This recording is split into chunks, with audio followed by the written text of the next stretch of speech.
মুসলমান ভাইরা আমার, আমরা তো রিজিকের জন্য সুদ ঘুষ হালাল হারাম কোনো কিছু বাছি না, অথচ রিজিকের জিম্মাদারি আল্লাহ রাব্বুল আলামিন নিয়ে নিয়েছেন। সাহাবাই কেরাম কখনো দুনিয়াতে রিজিকের জন্য, খাবারের জন্য হারাম কাজ করেন নাই। দেখেন না সাহাবীদের ইতিহাস পড়ে আপনি দেখেন, একদিন, 2 দিন, 3 দিন, 4 দিন, 5 দিন, 1 সপ্তাহ পর্যন্ত খায় নাই, এরপরেও হারাম জিনিস তারা কিন্তু বক্ষণ করে নাই। কথা বলেন ঠিক কিনা? আল্লাহ নবীর মেয়ে, যার ব্যাপারে আল্লাহ নবী নিজে ঘোষণা করেন, ওয়া ফাতিমাতু সাইয়্যিদাতু নিসাই আহলিল জান্নাহ। আল্লাহ নবী, বিশ্ব নবী বলেন, হযরতে ফাতেমা হচ্ছেন জান্নাতের মধ্যে যত মহিলা যাবে সমস্ত মহিলাদের সরদার হবে হযরতে ফাতেমা রাদিয়াল্লাহু তাআলা আনহা। এই পরিবারের মধ্যে আরো 2 জন ব্যক্তির কথা আল্লাহর নবী ঘোষণা করেছেন। আল্লাহর নবী বলেন, ওয়াল হাসানু ওয়াল হুসাইনু সাইয়্যিদা শাবাবি আহলিল জান্নাহ। আল্লাহর নবী, বিশ্ব নবী বলেন, হযরতে হাসাইন এবং হুসাইন রাদিয়াল্লাহু তাআলা আনহু জান্নাতের মধ্যে যত যুবক যাবে সমস্ত যুবকদের সরদার হবে হযরতে হাসাইন এবং হুসাইন রাদিয়াল্লাহু তাআলা আনহু। আল্লাহর নবী ওই পরিবারের মধ্যে আরেকজন ব্যক্তির কথা ঘোষণা করেন, আমি হলাম জ্ঞানের শহর, আর এই শহরের দরজা হচ্ছেন হযরতে আলী। সুবহানাল্লাহ। এই পরিবারের মধ্যে আল্লাহ রাব্বুল আলামিন রিজিক না দিয়ে পরীক্ষা নিয়েছেন। 3 দিন পর্যন্ত খাবার নাই। হযরতে হাসাইন এবং হুসাইন রাদিয়াল্লাহু তাআলা আনহু 2 জন ক্ষুধার তাড়নায় বাড়ির পাশেই গাছ ছিল, গাছের মধ্যে জড়ায়া জড়ায়া কান্নাকাটি শুরু করে দিয়েছে।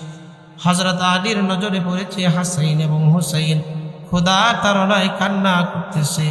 হযরতে আলী বাবা হিসাবে সন্তানের এই করুণ অবস্থা দেখে সহ্য হয় না। হযরতে আলী সন্তানদেরকে দেখে বাড়ির দিকে রওনা করে দিয়েছে। বাড়ি থেকে ফাতেমাকে ডাক দেয়া বলছেন, ফাতেমা রে, তোমার ঘরের ভিতরে কিছু আসেনি, দাও না বিক্রি করে সন্তানদের জন্য কিছু খাবারের ব্যবস্থা করি। তুমিও তো 3 দিন ধরে খাও না, আমিও তো 3 দিন ধরে খাই না। ফাতেমা রে, আমরা বড় মানুষ, বয়স্ক মানুষ, আমরা কিন্তু ক্ষুধার তাড়না সহ্য করতে পেরেছি, কিন্তু হাসাইন এবং হুসাইন তারা তো বাচ্চা মানুষ, তারা কিন্তু ক্ষুধার তাড়নাকে সহ্য করতে পারছে না। ফাতেমা রে, তোমার ঘরের ভিতরে কিছু আসেনি, বলেন তো দেখি। আমাদের মা বোনদেরকে যদি 3 দিন পরে খাওয়ার না দিয়ে যদি জিজ্ঞাসা করা হয় ঘরের ভিতর কিছু আসেনি, বলেন তো দেখি কি দিয়ে দৌড়াইতে পারে? কথা বলেন। ঝাড়ু নিয়ে দৌড়াইতে পারে। কথা বলেন ঠিক না বে ঠিক? কিন্তু ভাইয়েরা আমার, আমাদের মা বোন আর হযরতে ফাতেমা কিন্তু এক না। আল্লাহর নবী বলছেন, পৃথিবীতে বহু ফাতেমা আসবে, কিন্তু আমি মুহাম্মদুর রাসূলুল্লাহ মেয়ে কন্যা ফাতেমার মতো ফাতেমা পৃথিবীতে আর কখনো আসবে না। সুবহানাল্লাহ। হযরতে ফাতেমা ডাক দিয়া বলেন, প্রাণের স্বামী আমার, ঘরের ভিতরে তো কিছুই নাই, তবে একটা সিরা চাদরের টুকরা আছে, আপনি দেখতে পারেন বাজারে নিয়ে বিক্রি করে সন্তানগুলোর জন্য কিছু খাবারের ব্যবস্থা করতে পারেন। হযরতে আলী ডাক দেয়া বললেন, ফাতেমা, সিরা চাদরের টুকরাটা আমার কাছে দাও। হযরতে ফাতেমা আলীর কাছে দিলেন। আলী বা জান্নাতের মহিলাদের সরদারিনীকে জিজ্ঞাসা করে, ফাতেমা, এই সিরা চাদরের টুকরা বাজারে নিয়ে গেলে বাজারে দোকানদার এটার কম কত টাকা দিতে পারে, কত দিনার দিরহাম দিতে পারে? হযরতে ফাতেমা ডাক দেয়া বলেন, প্রাণের স্বামী, আমার মন বলছে এই সিরা চাদরের টুকরা আপনি বাজারে নিয়ে গেলে এটা 30 দিরহাম আপনাকে দোকানি দিবে, এর থেকে বেশি দিবে না। হযরতে আলী বা সিরা চাদরের টুকরা নিয়ে বাজারের দিকে রওনা হয়ে গেলেন। বাজারে গিয়ে একটা দোকানের মধ্যে নিয়ে গেলেন, বললেন, আমার ভাই সিরা চাদরের টুকরা আমি বিক্রি করতে চাই। দোকানদার ডাক দেয়া বলে, হযরত আলী, এই সিরা চাদরের টুকরা কিনতে পারি, কিন্তু 30 দিরহামের উপরে দিতে পারবো না। সুবহানাল্লাহ। বাড়িতে বলে দিছে হযরতে ফাতেমা, আর এই দোয়া আল্লাহ কবুল করে এটা 30 দিরহামেরই বানায় দিছে। সুবহানাল্লাহ। হযরতে আলী বা 30 দিরহাম নিয়ে বাড়ির দিকে রওনা। মনের মধ্যে একটু প্রশান্তি, হয়তো বা আজকে সন্তানগুলাকে একটু খাবার দিতে পারবো। সন্তানগুলাকে 3 দিন ধরে খাবার দেই না। হযরত আলী এবার 30 দিরহাম নিয়ে বাড়ির দিকে রওনা। কারণ আগের দিনে বেশিরভাগ খাবার দাবার বিক্রি হতো বাড়িতে। কথা বলেন ঠিক কিনা? হযরত আলী এবার যখন 30 দিরহাম নিয়ে বাড়ির দিকে তিনি যখন রওনা করলেন, কিছু দূর পাশ আসার পরে রাস্তার পাশে একজন ভিক্ষুক হযরত আলীকে ডাক দেয়া বলে, আলী দাঁড়াও, আমার ঘরের ভিতরে আমার ছেলে, আমার মেয়ে, আমার বিবি 3 দিন ধরে খাবার খায় না। আমার ঘরের ভিতরে 3 দিন ধরে চুলায় আগুন ধরে না। আলী তুমি কিছু দেওনি। বসান। ভিক্ষুক হলো 2 প্রকার। এক প্রকারের ভিক্ষুক হলো কিছু দেন, আরেক প্রকারের ভিক্ষুক হলো আল্লাহর রাস্তায় কিছু দেন। হযরত আলীর কাছে যখন বললেন কিছু দেন, হযরত আলী ডাক দিয়া বলে, তুমি জানো নি আমার ঘরের ভিতরে জান্নাতের মহিলাদের সরদারিনী 3 দিন ধরে খাবার খায় না। জান্নাতের যুবকদের সরদার 3 দিন ধরে খাবার খায় না। জান্নাতের যুবকদের সরদার সহ হযরত ফাতেমা সহ তারা 3 দিন ধরে তাদের খাবার নাই। আমার কাটা গায়ে লবণের ছিটা দিতে এসেছ। ভিক্ষুক এবার তার ভাষাকে পরিবর্তন করে ডাক দেয়া বলে, আলী আল্লাহর রাস্তায় কিছু দেওয়া যায়নি। হাদিসের মধ্যে এসেছে হযরত আলীর কাছে যখন ভিক্ষুক আল্লাহর নাম বলেছে, আল্লাহর নাম বলতে দেরি হয়েছে। হযরত আলীর হাতে 30 দিরহাম ছিল। 30 দিরহাম ধরে হযরত আলী ভিক্ষুককে দান করে দিয়েছে। আতি আমালিনা মান ইয়াহদিল্লাহু ফালা মুদিল্লা লাহু ওয়া মান يضلله فلا هادي له وأشهد أن لا إله إلا الله وحده لا شريك له ونشهد أن سيدنا وسندنا وحبيب قلوبنا ومولانا محمدا عبده ورسوله أرسله بالحق بشيرا ونذيرا وداعيا إلى الله بإذنه وسراجا وقمرا منيرا فقد قال الله تبارك وتعالى في كلامه المجيد وفي فرقانه الحميد أعوذ بالله من الشيطان الرجيم بسم الله الرحمن الرحيم من عمل صالحا من ذكر أو أنثى وهو مؤمن فلنحيينه حياة طيبة صدق الله المولانا العظيم রাজারামপুর ইসলামিয়া হাফিজিয়া নুরানিয়া মাদ্রাসা হাফেজ ছাত্রদের সম্মাননা পাগড়ি প্রদান উপলক্ষে বার্ষিক তাফসীরুল কোরআন মাহফিলের সম্মানিত সভাপতি আলহাজ মোহাম্মদ আবুল বারেক সাহেব সহ প্রধান অতিথি বিশেষ অতিথি হযরত মুআজ্জাজ উলামায়ে কেরাম দূর দূরান্ত থেকে আগত আল্লাহ পাকের আশিকিন, জাকিরিন, মুহিব্বিন, মুমিনিন, মুসলিহিন, ইমানদার, মুত্তাকি, পরহেজগার ভাইরা, পর্দার আড়ালে আম্মাজান খাদিজাতুল কুবরা রাদিয়াল্লাহু তাআলা আনহার উদ্দুর শরীফ, আম্মাজান আয়েশা রাদিয়াল্লাহু তাআলা আনহার উদ্দুর শরীফ, মা এবং বোনেরা সকলেই মহান রব্বুল আলামিনের আলিশান দরবারে হৃদয় অনবদ্য শ্রদ্ধে শ্রদ্ধাভরিত কণ্ঠে যে মহান আল্লাহ তাআলা আমাদেরকে দুনিয়ার সমস্ত প্রকার ঝামেলা থেকে মুক্ত করে অমানিসা অন্ধকারচ্ছন্ন এই পৃথিবীর মধ্যে নবী আলাইহিস সালামের ভাষায় জান্নাতের বাগানে আমাদেরকে উপস্থিত হওয়ার যে মহামনিব দান করেছেন, সেই মহামালিকের দরবারে তার শিখানো ভাষায় জবান খুলে কালিমাতুশ শুকর আদায় করি, সকলে পড়ি আলহামদুলিল্লাহ। লক্ষ কোটি দরুদ এবং সালাম বর্ষিত হোক আকায়ামদার তাজদারে মদিনা, বিশ্বসভার সভাপতি শামসুল হিদায়া, বদরুদ্দুজা, আফতাবে নবুয়ত, শায়নশায়ে রিসালাত, হাবিবে কিবরিয়া মুহাম্মদে আরবি, সকলেই পড়ি সাল্লাল্লাহু আলাইহি ওয়াসাল্লামের উপর।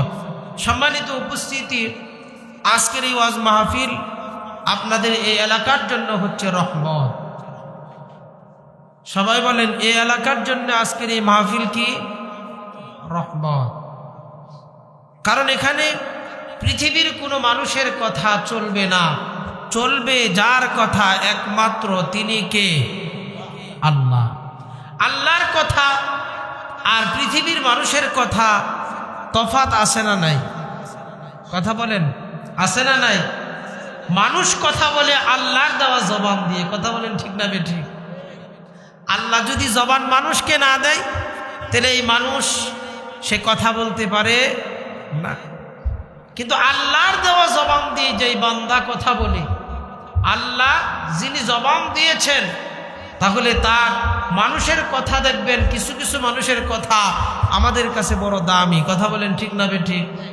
নবীদের কথা দেখা যায়, মানুষের মধ্যে দেখবেন কিছু কিছু মানুষের কথার বড় দাম, কি বলেন, আছে না নাই? এলাকার কিছু কিছু ব্যক্তির কথার দাম, মহল্লার সমাজের কিছু কিছু ব্যক্তি আছে যেই ব্যক্তির কথার বড় দাম, বড় মূল্য, বড় সম্মান। সে কথা বললেই এটাকে ঘুরাইতে পারে না, কথা বলেন ঠিক না বেঠিক? আমাদের স্বভাব হলো কথা দিয়ে কথা ঘুরিয়ে ফেলা। কিন্তু যে ব্যক্তিটা এলাকার সব থেকে বেশি সম্মানিত, যার কথার ওজন বেশি, তার কথার দামও বেশি।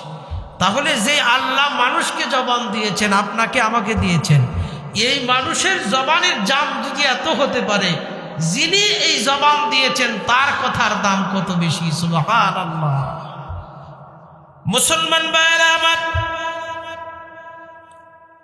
আল্লাহ রাব্বুল আলামিন আমাদেরকে যে নাজিল করেছেন, আমাদেরকে দুনিয়াতে যে পাঠিয়েছেন, আমাদেরকে যে আল্লাহ অনুগ্রহ করে পৃথিবীর আলো বাতাস দেখিয়েছেন, এই পৃথিবীর ভূখণ্ডের মধ্যে যেহেতু আল্লাহ তাআলা আমাদেরকে পাঠিয়েছেন, এই দয়াটা পৃথিবীর কোনো মানুষ আপনার জন্য করতে পারে না।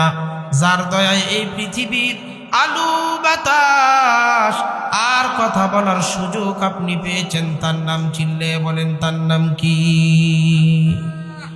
এজন্য যে আল্লাহ রাব্বুল আলামিন আপনাকে আমাকে এই পৃথিবী নামক জায়গার মধ্যে, যে আল্লাহ রাব্বুল আলামিন আপনাকে আমাকে আসার সুযোগ দান করেছেন, যে আল্লাহ রাব্বুল আলামিন জবান দিয়েছেন কথা বলার জন্যে, যে আল্লাহ রাব্বুল আলামিন চক্ষু দিয়েছেন আপনাকে আমাকে কথা বলার জন্যে, যে আল্লাহ রাব্বুল আলামিন আপনাকে আমাকে হাত দিয়েছে হাত দিয়ে কাজ করার জন্যে, যে আল্লাহ রাব্বুল আলামিন হেঁটে হেঁটে যাওয়ার জন্যে যে পা দিয়েছেন, ওই আল্লাহর প্রশংসা যদি বান্দা না করে, তাহলে পৃথিবীর মানুষ আপনারা বলেন, ওই আল্লাহ আপনার আমার প্রতি খুশি হবেন না বেজার হবেন? খুশি হবেন না বেজার হবে? এই জন্যে ভাইরা আমার, যে আল্লাহ রাব্বুল আলামিন আপনাকে আমাকে এই সমস্ত অঙ্গ প্রত্যঙ্গ হায়াত নামক সহ সমস্ত কিছু আল্লাহ রাব্বুল আলামিন দিয়েছেন, ওই আল্লাহর প্রশংসা যত বেশি করব, ওই আল্লাহ আমাদের জন্য তত বেশি নিয়ামতের ব্যবস্থা করেছেন। সুবহানাল্লাহ। সম্মানিত হাজিরিন, আমি আপনাদের সামনে যেই সূরাটার থেকে আয়াতে কারিমা তেলাওয়াত করেছি, এই সূরার নাম হচ্ছে সূরাতুন নাহাল। সবাই বলেন সূরার নাম কি? সূরাতুন নাহাল।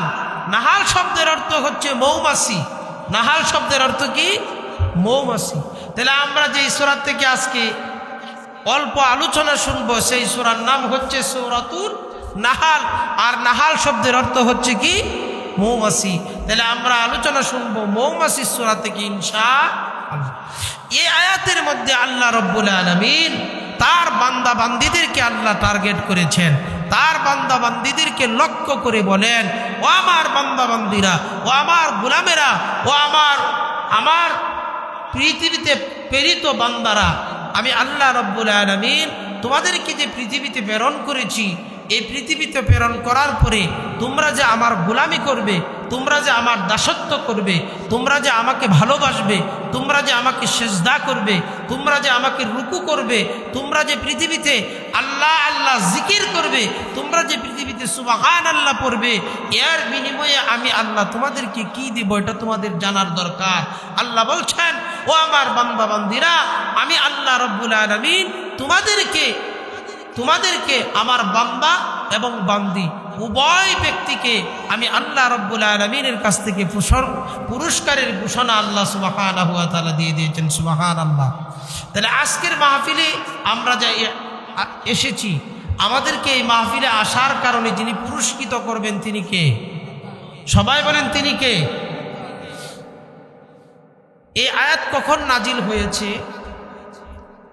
এই আয়াত নাজিল হয়েছে যখন আল্লাহর নবী সাল্লাল্লাহু আলাইহি ওয়াসাল্লাম দাওয়াতের কার্যক্রম মক্কা মদিনাতে তিনি চলমান করতেছেন। তখন বেশিরভাগ মুসলমান হইতেছিল পুরুষ লোকেরা।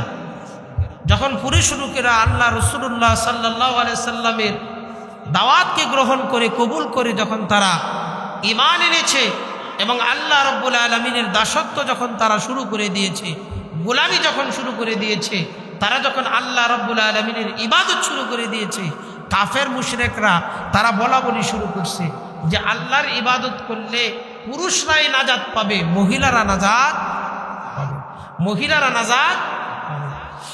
এই সময় আল্লাহ রাব্বুল আলামিন তার পয়গম্বর আলাইহিস সালামকে তিনি জানিয়ে দেন, পয়গম্বর আপনি আপনার উম্মতদেরকে জানিয়ে দেন, আমি আল্লাহ রাব্বুল আলামিন ঘোষণা করলাম, ওয়ামা মিন দাব্বাতিন ফিল আরদি ইল্লা আলাল্লাহি রিজকুহা।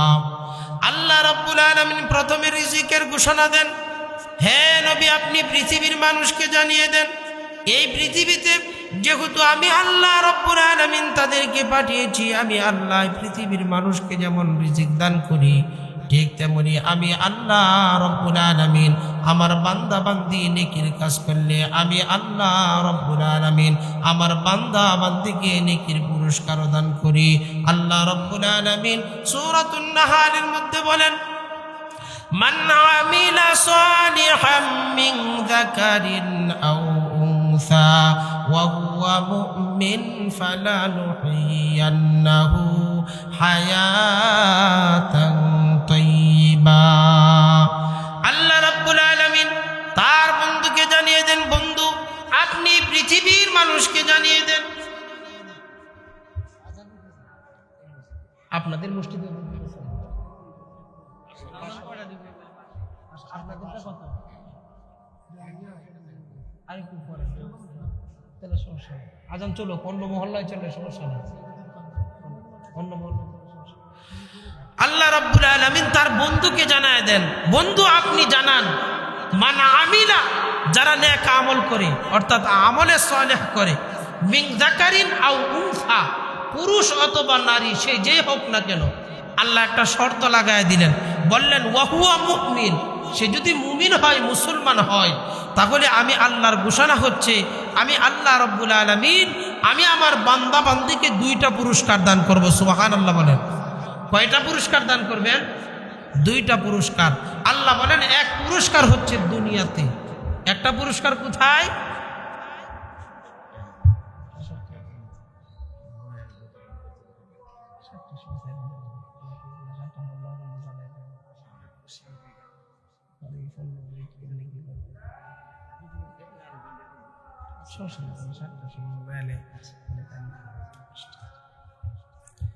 দেখি করতে থাকতাম, অফ করার দরকার, চলতে থাকুক, আজান তো অন্য মহল্লায় চলতেছে, সমস্যা নেই। সম্মানিত হাজিরিন, তাহলে আমরা একটু সংক্ষিপ্ত আলোচনা আমি করব। আমার আরেকটা প্রোগ্রাম আছে অনেক দূরে, এই জন্য চলে যেতে হচ্ছে। আমার অনেক মহাব্বতের কাছের মানুষ আমাদের ওমর ফারুক হাবিবি সাহেব, অত্যন্ত ভালো একজন বিচক্ষণ আলেম আপনারা পেয়েছেন আপনাদের মাদ্রাসার জন্য। আমাদের এলাকার মানুষ তিনি। আমাদের সাধারণত মানুষ, আমাদের হুজুররা বলতেন, উস্তাদরা, যদি ভালো মানুষ তোমরা যাচাই করতে চাও তাহলে তার এলাকাতে যাও। ভালো মানুষ যাচাই করার জন্য তার কোন জায়গায় যেতে হবে? এলাকায়।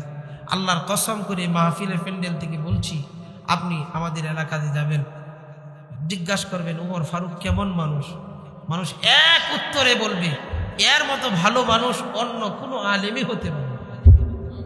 এমন একজন যোগ্য বিজ্ঞ একজন ব্যক্তি আপনারা পেয়েছেন, আমার অত্যন্ত মহাব্বতের। আমাকে তিনি অনেক ভালোবাসেন। আমার ইচ্ছা ছিল আপনাদের এই ওয়াজ মাহফিলে দীর্ঘ সময় থাকার জন্য। তিনি আমাকে দাওয়াত এরকমভাবেই করেছিলেন, কিন্তু ওনারা হয়তো বা উস্তাদ হইতে পারে, আমারও উস্তাদ। তিনি আমাকে আদেশ করছেন আজকে একটা মাহফিল তিনি রাইখা দিয়েছেন। উস্তাদ যেহেতু রাখছেন, ছাত্র কর্তব্য সেখানে উপস্থিত হওয়া, ঠিক না? উস্তাদ রেখে ফেলছেন যে বাবা আমি তো প্রধান বক্তা রাইখা লাইছি, যদি তুমি না আসো তাহলে আমি বেইজ্জতি হয়ে যাবো। এই জন্য ভাইয়ের সাথে কথা বলি। আমি এই সংক্ষিপ্ত আকারে আপনাদের সামনে কিছু কথা বলে যাচ্ছি, একটু মনোযোগ দিয়ে শুনি বাবারা। তাহলে আমার আল্লাহ কি বলছেন? মান আমিলা, যদি কেউ নেক আমল করে, মিন যাকারিন আও উনসা ওয়া হুয়া মুমিন, যদি কেউ নারী অথবা পুরুষ সে যে হোক না কেন, শর্ত কি? মুমিন। যদি মুসলমান হয় তাহলে আল্লাহ রাব্বুল আলামিন তাদেরকে দুইটা পুরস্কার দান করবেন। কয়টা? দুইটা।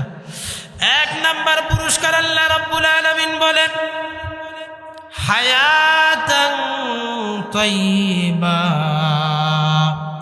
আল্লাহ রাব্বুল আলামিন বলেন বন্ধু আপনি জানায় দেন আমার বান্দা বান্দিকে এমন একটা জিন্দিগি আমি দান করব, যেই জিন্দিগির মধ্যে আমার বান্দা বান্দির কখনো রিজিকের অভাব থাকবে না। মুসলমান ভাইরা আমার, আমরা তো রিজিকের জন্য সুদ ঘুষ হালাল হারাম কোনো কিছু বাছি না, অথচ রিজিকের জিম্মাদারি আল্লাহ রাব্বুল আলামিন নিয়ে নিয়েছেন। সাহাবাই কেরাম কখনো দুনিয়াতে রিজিকের জন্য, খাবারের জন্য হারাম কাজ করেন নাই। দেখেন না সাহাবীদের ইতিহাস পড়ে আপনি দেখেন, একদিন, 2 দিন, 3 দিন, 4 দিন, 5 দিন, 1 সপ্তাহ পর্যন্ত খায় নাই, এরপরেও হারাম জিনিস তারা কিন্তু বক্ষণ করে নাই। কথা বলেন ঠিক কিনা? আল্লাহ নবীর মেয়ে যার ব্যাপারে আল্লাহ নবী নিজে ঘোষণা করেন ওয়া ফাতিমাতু সাইয়্যিদাতু নিসাই আহলিল জান্নাহ। আল্লাহ নবী বিশ্ব নবী বলেন হযরতে ফাতেমা হচ্ছেন জান্নাতের মধ্যে যত মহিলা যাবে সমস্ত মহিলাদের সরদার হবে হযরতে ফাতেমা রাদিয়াল্লাহু তাআলা আনহা। এই পরিবারের মধ্যে আরো 2 জন ব্যক্তির কথা আল্লাহর নবী ঘোষণা করেছেন। আল্লাহর নবী বলেন ওয়াল হাসান ওয়াল হুসাইন সাইয়্যিদা শাবাবি আহলিল জান্নাহ। আল্লাহর নবী বিশ্ব নবী বলেন হযরতে হাসান এবং হুসাইন রাদিয়াল্লাহু তাআলা আনহু জান্নাতের মধ্যে যত যুবক যাবে সমস্ত যুবকদের সরদার হবে হযরতে হাসান এবং হুসাইন রাদিয়াল্লাহু তাআলা আনহু। আল্লাহর নবী ওই পরিবারের মধ্যে আরেকজন ব্যক্তির কথা ঘোষণা করেন, আমি হলাম জ্ঞানের শহর, আর এই শহরের দরজা হচ্ছেন হযরতে আলী। সুবহানাল্লাহ। এই পরিবারের মধ্যে আল্লাহ রাব্বুল আলামিন রিজিক না দিয়ে পরীক্ষা নিয়েছেন। 3 দিন পর্যন্ত খাবার নাই। হযরতে হাসান এবং হুসাইন রাদিয়াল্লাহু তাআলা আনহু 2 জন ক্ষুধা তাড়নায় বাড়ির পাশেই গাছ ছিল, গাছের মধ্যে জড়ায়া ধরে কান্না কাটি শুরু করে দিয়েছে। হযরত আলীর নজরে পড়েছে হাসান এবং হুসাইন খোদার তাড়নায় কান্না করতেছে। হযরত আলী বাবা হিসাবে সন্তানের এই করুণ অবস্থা দেখে সহ্য হয় না। হযরত আলী সন্তানদেরকে দেখে বাড়ির দিকে রওনা করে দিয়েছে। বাড়িতে গিয়ে ফাতেমাকে ডাক দেয়া বলছেন, ফাতেমা রে, তোমার ঘরের ভিতরে কিছু আসেনি, দাও না বিক্রি করে সন্তানদের জন্য কিছু খাবারের ব্যবস্থা করি। তুমিও তো 3 দিন ধরে খাও না, আমিও তো 3 দিন ধরে খাই না।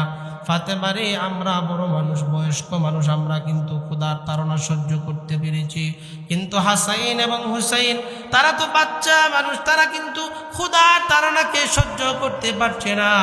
ফাতেমা রে, তোমার ঘরের ভিতরে কিছু আসেনি, বলেন তো দেখি। আমাদের মা বোনদেরকে যদি 3 দিন পরে খাওয়ার না দিয়ে যদি জিজ্ঞাসা করা হয় ঘরের ভিতর কিছু আসেনি, বলেন তো দেখি কি দিয়ে দৌড়াইতে পারে? কথা বলেন। ঝাড়ু নিয়ে দৌড়াইতে পারে। কথা বলেন ঠিক না বে ঠিক? কিন্তু ভাইয়েরা আমার, আমাদের মা বোন আর হযরতে ফাতেমা কিন্তু এক না। আল্লাহর নবী বলছেন পৃথিবীতে বহু ফাতেমা আসবে, কিন্তু আমি মুহাম্মদুর রাসূলুল্লাহর মেয়ে কন্যা ফাতেমার মতো ফাতেমা পৃথিবীতে আর কখনো আসবে না। সুবহানাল্লাহ। হযরতে ফাতেমা ডাক দিয়া বলেন, প্রাণের স্বামী আমার, ঘরের ভিতরে তো কিছুই নাই, তবে একটা সিরা চাদরের টুকরা আছে, আপনি দেখতে পারেন বাজারে নিয়ে বিক্রি করে সন্তানগুলোর জন্য কিছু খাবারের ব্যবস্থা করতে পারেন। হযরতে আলী ডাক দেয়া বললেন, ফাতেমা, সিরা চাদরের টুকরাটা আমার কাছে দাও। হযরতে ফাতেমা আলীর কাছে দিলেন। আলী বা জান্নাতের মহিলাদের সরদারিনীকে জিজ্ঞাসা করে, ফাতেমা, এই সিরা চাদরের টুকরা বাজারে নিয়ে গেলে বাজারে দোকানদার এটার কম কত টাকা দিতে পারে, কত দিনার দিরহাম দিতে পারে? হযরতে ফাতেমা ডাক দেয়া বলেন, প্রাণের স্বামী, আমার মন বলছে এই সিরা চাদরের টুকরা আপনি বাজারে নিয়ে গেলে এটা 30 দিরহাম আপনাকে দোকানি দিবে, এর থেকে বেশি দিবে না। হযরতে আলী বা সিরা চাদরের টুকরা নিয়ে বাজারের দিকে রওনা হয়ে গেলেন। বাজারে গিয়ে একটা দোকানের মধ্যে নিয়ে গেলেন, বললেন, আমার ভাই সিরা চাদরের টুকরা আমি বিক্রি করতে চাই। দোকানদার ডাক দেয়া বলে, হযরত আলী, এই সিরা চাদরের টুকরা কিনতে পারি, কিন্তু 30 দিরহামের উপরে দিতে পারবো না। সুবহানাল্লাহ। বাড়িতে বলে দিছে হযরতে ফাতেমা, আর এই দোয়া আল্লাহ কবুল করে এটা 30 দিরহামেরই বানায় দিছে। সুবহানাল্লাহ। হযরতে আলী বা 30 দিরহাম নিয়ে বাড়ির দিকে রওনা। মনের মধ্যে একটু প্রশান্তি, হয়তো বা আজকে সন্তানগুলাকে একটু খাবার দিতে পারবো। সন্তানগুলাকে 3 দিন ধরে খাবার দেই না। হযরতে আলী বা 30 দিরহাম নিয়ে বাড়ির দিকে রওনা। কারণ আগের দিনে বেশিরভাগ খাবার দাবার বিক্রি হতো বাড়িতে। কথা বলেন ঠিক কিনা? হযরতে আলী বা যখন 30 দিরহাম নিয়ে বাড়ির দিকে তিনি যখন রওনা করলেন, কিছু দূর পাশ আসার পরে রাস্তার পাশে একজন ভিক্ষুক হযরত আলীকে ডাক দেয়া বলে, আলী দাঁড়াও, আমার ঘরের ভিতরে আমার ছেলে, আমার মেয়ে, আমার বিবি 3 দিন ধরে খাবার খায় না, আমার ঘরের ভিতরে 3 দিন ধরে চুলায় আগুন ধরে না। আলী, তুমি কিছু দেওনি? বসান। ভিক্ষুক হলো 2 প্রকার। এক প্রকারের ভিক্ষুক হলো কিছু দেন, আরেক প্রকারের ভিক্ষুক হলো আল্লাহর রাস্তায় কিছু দেন। হযরত আলীর কাছে যখন বললেন কিছু দেন, হযরত আলী ডাক দেয়া বলে, তুমি জানো নি আমার ঘরের ভিতরে জান্নাতের মহিলাদের সরদারিনী 3 দিন ধরে খাবার খায় না, জান্নাতের যুবকদের সরদার 3 দিন ধরে খাবার খায় না। জান্নাতের যুবকদের সরদার সহ হযরতে ফাতেমা সহ তারা 3 দিন ধরে তাদের খাবার নাই। আমার কাটা গায়ে লবণের ছিটা দিতে এসেছ। ভিক্ষুক এবার তার ভাষাকে পরিবর্তন করে ডাক দেয়া বলে, আলী, আল্লাহর রাস্তায় কিছু দেওয়া যায়নি। হাদিসের মধ্যে এসেছে, হযরতে আলীর কাছে যখন ভিক্ষুক আল্লাহর নাম বলেছে, আল্লাহর নাম বলতে দেরি হয়েছে।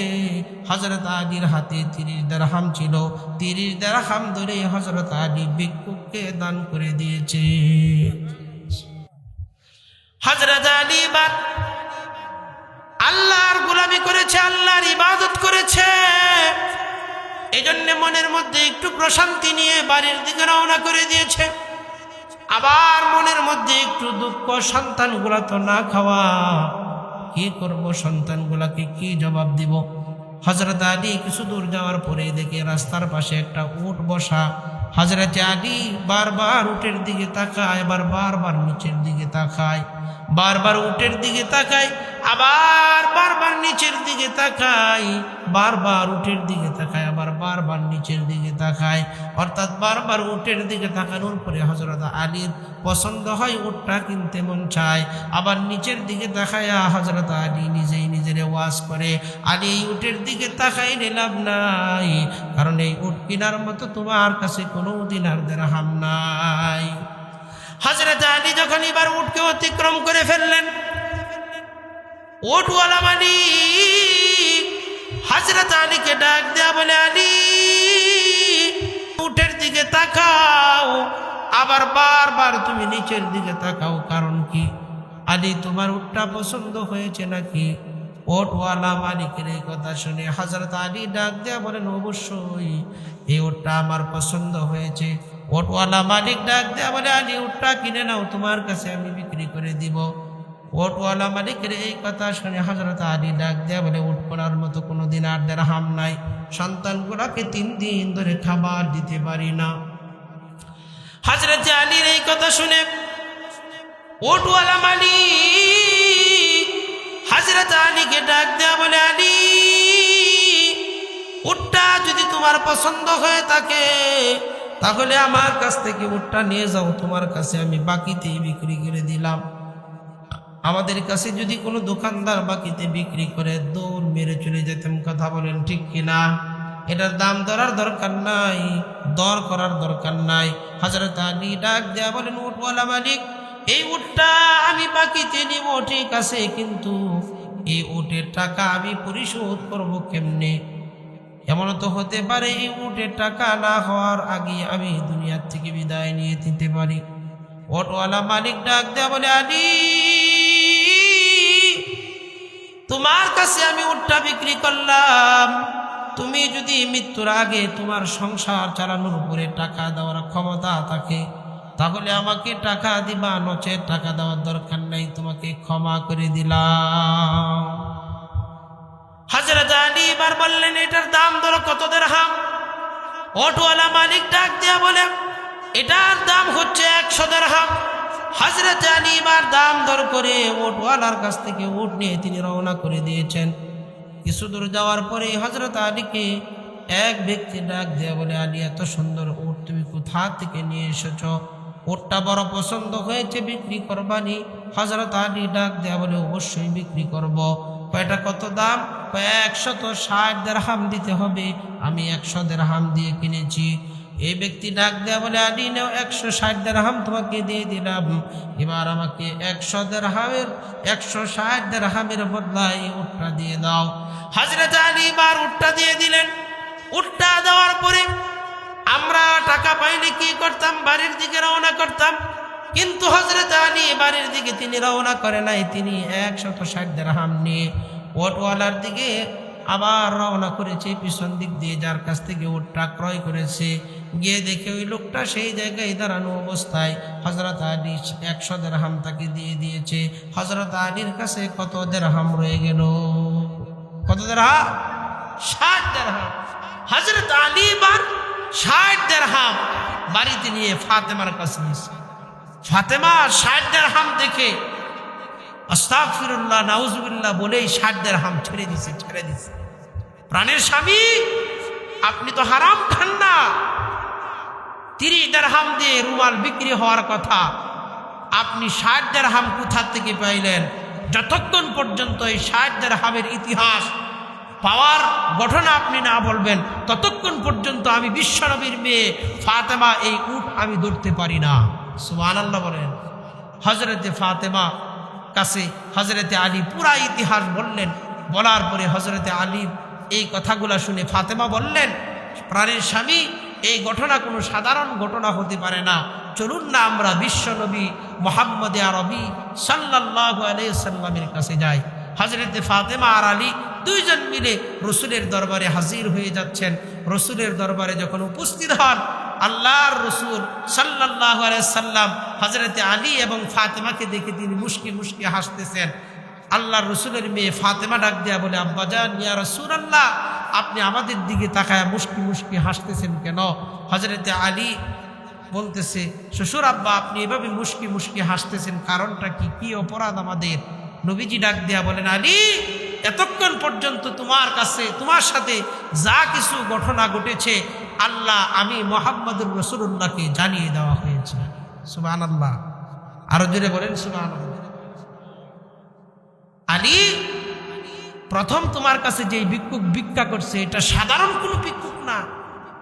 আল্লাহ তোমাকে পরীক্ষা করতে চেয়েছে যে তোমার সন্তান খায় না 3 দিন পর্যন্ত, তুমিও খাও না, বিবিও খায় না, এমন অবস্থায় তুমি তোমার মহাব্বত আল্লাহর প্রতি না সন্তানের প্রতি, না নিজের প্রতি, না স্ত্রীর প্রতি, এটা আল্লাহ পরীক্ষা করতে চেয়েছেন।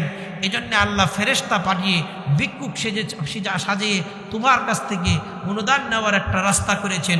তুমি যখন প্রথমবার দিলা না, আল্লাহর নাম বলে নাই দেখে, এরপরে ফেরেশতা তার ভাষাকে পরিবর্তন করে আল্লাহর নাম দিয়ে ঘোষণা দিয়েছে, পরীক্ষা করতে চেয়েছে যে তুমি আল্লাহকে ভালোবাসো না আল্লাহর সাথে ধোঁকাবাজি করো। যখন তুমি আল্লাহর নাম শোনা মাত্রই এই 30 দিরহাম ধরে দান করে দিয়েছ, আল্লাহ বড় খুশি হয়ে গেছে তোমার উপরে। খুশি হয়ে আল্লাহ পুরস্কার হিসাবে সাথে সাথে আল্লাহ জান্নাত থেকে দুম্বা পাঠিয়ে দিয়েছে। একজন ফেরেশতা দুম্বা নিয়ে দাঁড়িয়ে আছে, তুমি জান্নাতি দুম্বা দেখে তোমার পছন্দ হয়েছে, তুমি কিনতে চাও কিন্তু টাকা নাই। এই জান্নাতি দুম্বাটা ক্রয় করার জন্য আল্লাহ যেই ফেরেশতা নিযুক্ত করেছেন, আল্লাহ এই ফেরেশতার মাধ্যমে তোমাকে ডাকিয়ে এনে তোমার কাছে বাকিতে বিক্রি করেছে। বাকিতে বিক্রি করার পরে তুমি এই উট নিয়ে যখন রওনা করেছো, জান্নাতি উট পৃথিবীতে থাকতে পারে না, আল্লাহ আরেকজন ফেরেশতা দিয়ে জান্নাতি উট জান্নাতি টাকা দিয়ে তোমার কাছ থেকে ক্রয় করে খরিদ করে আবার এই উটখানা জান্নাতের মধ্যে আল্লাহ নিয়ে গেছে। সুবহানাল্লাহ। সম্মানিত হাজিরিন, যেই কথাগুলো বললাম আল্লাহ আমাদের সকলকে আমল করবার তৌফিক দান করুন। রিজিকের জন্য এক ব্যক্তির কাছে চাবো, পৃথিবীর কোনো মানুষ দান্ত আর মানুষের কাছে আমরা কখনো রিজিক চাইবো না, কারণ রিজিকের মালিক যিনি তিনি কে? বলেন, সমস্ত ক্ষমতার অধিকার কে? আল্লাহ। আল্লাহর ক্ষমতার উপরে পৃথিবীর কোনো মানুষের ক্ষমতা চলতে পারে? আপনাকে যদি আল্লাহ ক্ষমতা দিয়ে জীবিত রাখতে পারে, আপনার হাত সচল রাখতে পারে, আপনার চক্ষু সচল রাখতে পারে, আপনার পা সচল রাখতে পারে, সেই আল্লাহ আপনাকে রিজিক আপনার ঘরে পৌঁছাইতেও পারে। কথা বলেন ঠিক কিনা? এই জন্য রিজিকের দোহাই দিয়ে, খাবারের দোহাই দিয়ে আমরা নামাজ ত্যাগ করবো না ইনশাআল্লাহ। আল্লাহ তো আমাদের সকলকে তৌফিক দান করুন, আমিন। ওয়া আখিরু দাওয়ানা আলহামদুলিল্লাহি রাব্বিল আলামিন।